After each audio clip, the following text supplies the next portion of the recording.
What's up, everybody? Ben Grove here with my Mega Evolution Ascended Heroes Cube review.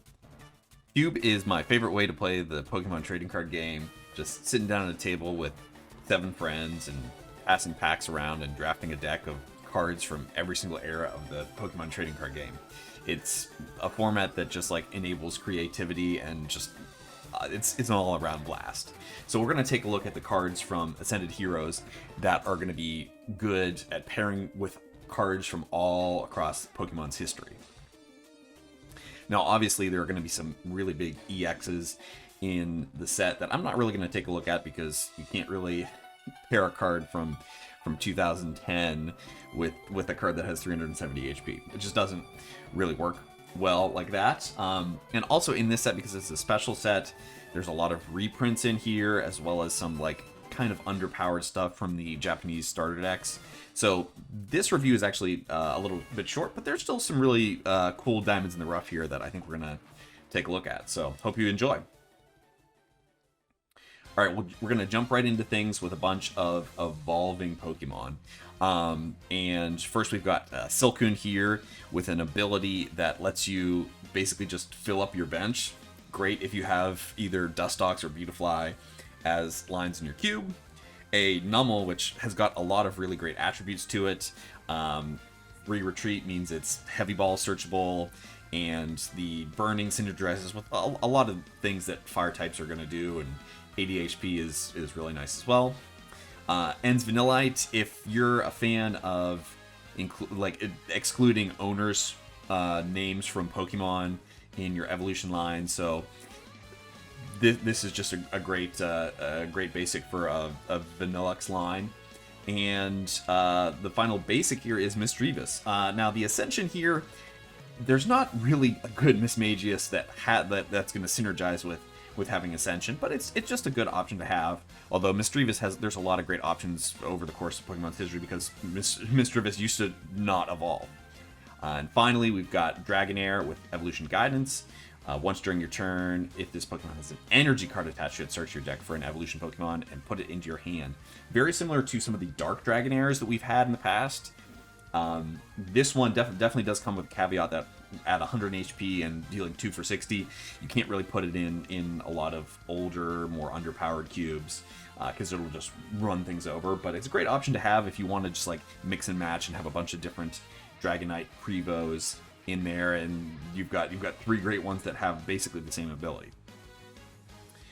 All right, moving on to the evolved Pokemon. First up, we're going to take a look at Mismagius with the Assassin's Magic attack. It does 2 for 60. And if your opponent's active Pokemon is affected by a special condition, put 6 damage counters on one of your opponent's bench Pokemon. I just think this is a cool effect. There is one other card that has a very similar thing to it. There's a Roserade in the Sword and Shield block that has 2 for 60, and it does 60 damage instead of 6 damage counters. I don't know why. Like, there's something about just the damage counters of it that really just appeals to me more, but I thought this Mismagius was cool. And in general, I do really like special conditions as like a sub-theme in cubes, so you can pair it up with like the recently released Bramblegast and the Dizzying Valley to make sure those special conditions stick. Maybe throw in some dangerous lasers as well. And this Mismagius can just be a really, really powerful attacker.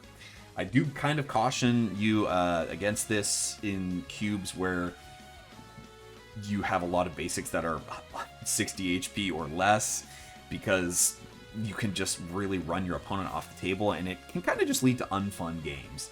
And cube is about fun. So if you're going to include this in your cube, make sure your cube is powerful enough that it can deal with 60-60, which is really strong, and make sure your basics in your cube can deal with that too.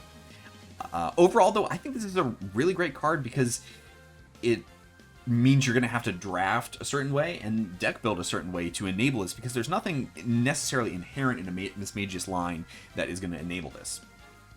Now, there are some basics that do give special conditions, and you can see those here, but they don't necessarily like really enable it. The Deep Sleep Mismagius is so close, but having to return an energy with its return trance just kind of means that it's not doing it. If you have other ways to trigger sleep and just have this Misdreavus in the active, though, that can really work, and it could be really powerful. Definitely would be in the most powerful of cubes, but like a Fluffy Tail Mareep, the one that if the Mareep is active, you put it to sleep. So like maybe you use the Mareep's ability, put your opponent's active to sleep, retreat into the Mismagius on turn 1, and so your opponent's Pokemon is asleep. It doesn't wake up because you have to flip 2 heads for it to wake up, and then Assassin's Magic comes in and it's just dealing a lot of damage. Could be really cool. Next up, we've got Spectrier with its Phantom Beat attack. Discard all energy cards attached to this, or all energy attached to this Pokemon. Place 12 damage counters on one of your opponent's Pokemon, which is very powerful. I mean, it's has callbacks to Sableye from Lost Origin, where it was spreading 12 damage counters around the board, and that was one of the most powerful attacks that we had in the standard format. Now, 12 damage counters to one place is a lot less scary, but it's still really powerful. I do like that it is gated with the discard all energy, but you can kind of build around it with a lot of big cube staples, and both of the examples I have here are Gardevoir cards. Whether you're accelerating the energy from the deck with Psyshadow, or you're doubling the value of the psychic energies that you have in play with Psychic Mirage, there's really good ways to power up this Spectrier quick.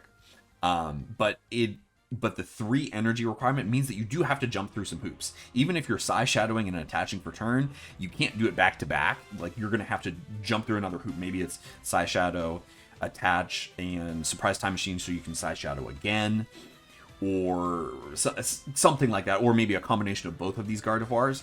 But I do like that it's kind of gated, even though it's a really powerful attack and it's only going to go in the most high-powered of cubes. There's some hoops to jump through. Counter Energy is another way to really power it up. It means you can power it up in 2 turns instead of 3. But once again, it's an attack that's really gated. If you have a cube that's probably in like the Gen 7, Gen 8, Gen 9 era, this could be a really great attacker in the Psychic type decks. Especially like another common enabler for Psychic types in that era would be Malamar. So maybe if you have 2 Malamars in play, you can really be churning through this guy. Maybe with the Stadium that gives Psychic types free retreat, you free retreat this, power some energy up, switch it back in, and you're Phantom beating turn after turn. Could be really cool. Next up is Rotom with the Roto Call attack, which search your deck for as many cards with Rotom in their name as you like and place them on your bench, which is really, really powerful and is kind of the finisher to a bunch of Rotoms that we've seen over the course of some recent sets. And it has the same attack as those Rotoms with the Gadget Show. This attack does 30 damage for each Pokemon tool attached to all your Pokemon. The reason I kind of like this for Cube is I like the draft aspect of it. We've got 5 different types of Rotom that all have the Gadget Show attack, and you are hunting for tools throughout the draft as well. So you're drafting and building a deck that's not going to look like a lot of other decks that your partners at the table are going to be drafting either. Now, these Rotoms, if you think about like the amount of damage that they're going to be able to do, if you have a tool on every single one of your Pokemon in play, in a normal game state, no extended benches, you're still doing 180 damage for 2 energy. So this archetype would have to be in a cube with some GXs or some Vs, a lot of Pokemon that can really take a punch. Otherwise, these Rotoms will just plow through the field. But I think it's a really cool option because you can play for weakness. It's a 1 prize archetype, and it just enables creative drafting, and that's, I'm all about creativity here. There's also like a lot of really cool cards that I think are just like underplayed, that are tool related, that are really cool. I haven't seen the Toolbox card in any cube yet, nor this Farfetch'd. And Farfetch'd, personally, is my favorite Pokemon, so would love to see this Farfetch'd in cube. Basically, it's just when you play this Pokemon down, search your deck for a Pokemon tool and attach it to that Pokemon. It's not a Rotom, but basically it's a ball searchable tool from your deck. And same thing with this Klefki. You play the Klefki onto your bench, and then you can attach it to your Pokemon. There's lots of really great ways to enable tools, and it's just I definitely love building cubes with archetypes, and this would be a cool archetype for a very high-powered cube. Next up, we've got Rocket's Dugtrio with the Sinkhole ability. Whenever any of your opponent's Pokemon move from the active spot to their bench during your opponent's turn, put 2 damage counters on that Pokemon.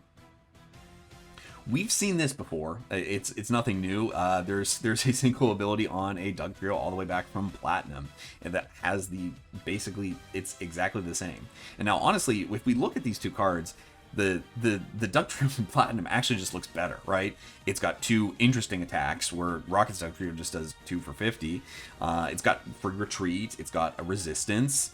Yeah, it has 10 less HP, but that's not that much. So, in all honesty, at face value, the old Dugtrio looks better. But one of the things that I think is kind of cool is if you lean into the Rockets text, the owner's Pokemon part of this, you could pair it up with like a Team Rockets Giovanni, and that's just like kind of a perfect enabler for a disruptive playstyle of a deck like this. Like, I think having a Team Rockets archetype in your cube would be really cool, and it would kind of balance out that like Team Rocket's Giovanni is a very powerful effect, but if you're limited to just like some middling Rockets cards like this Dugtrio, and probably this Golbat is probably the best partner with it.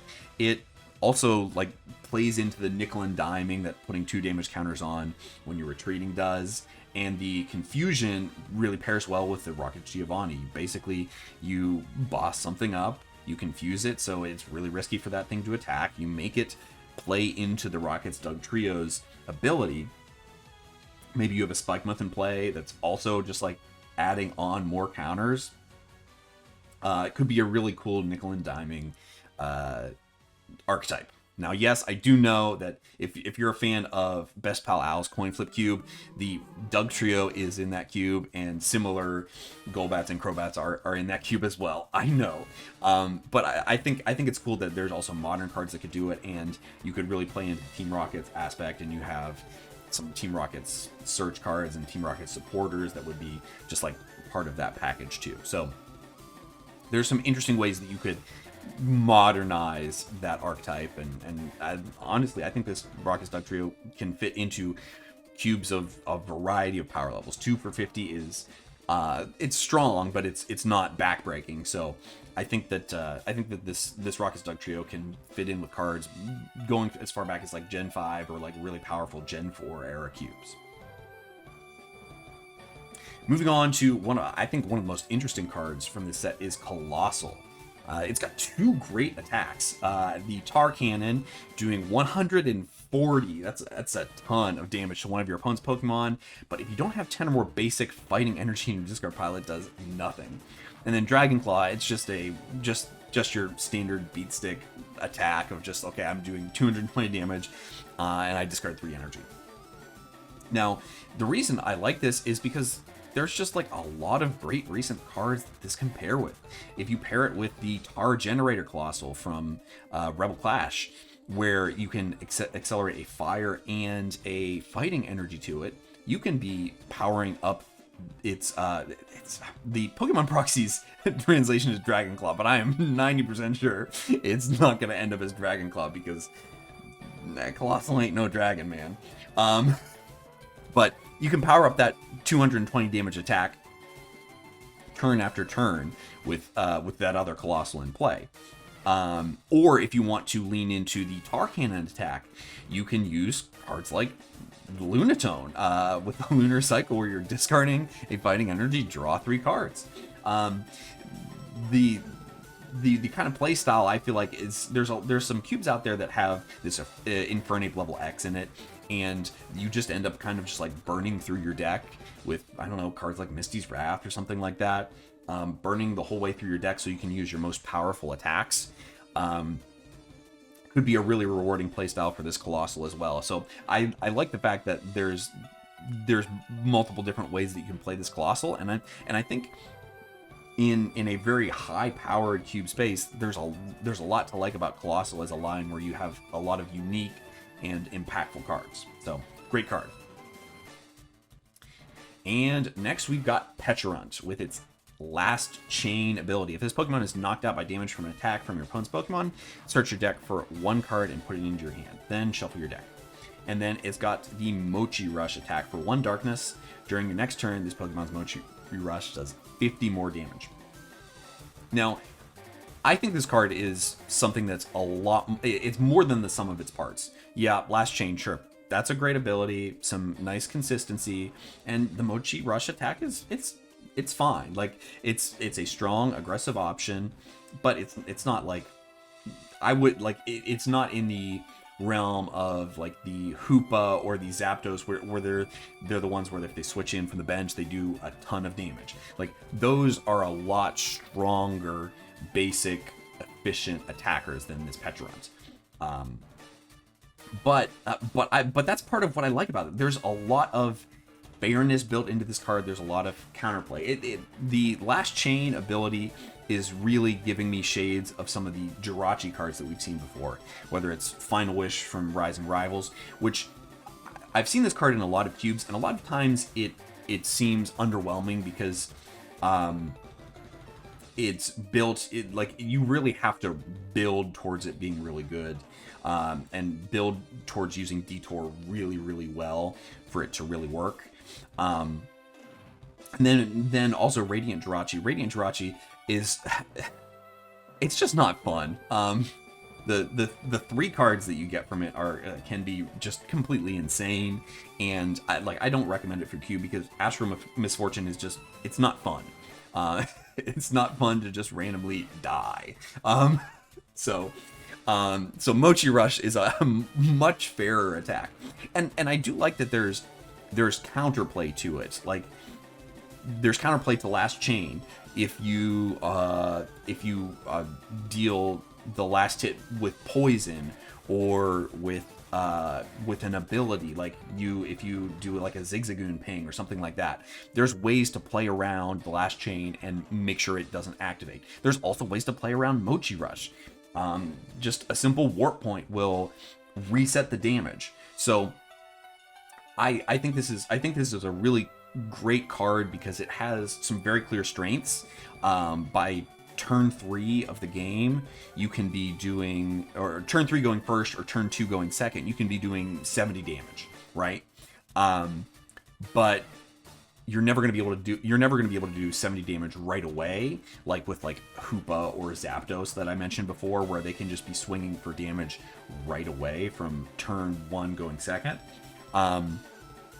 This guy, there is a build-up period, and you can really play, like, you can reset the Mochi Rush damage. You can't reset the Hoopa or the Zapdos. Like, it doesn't work like that.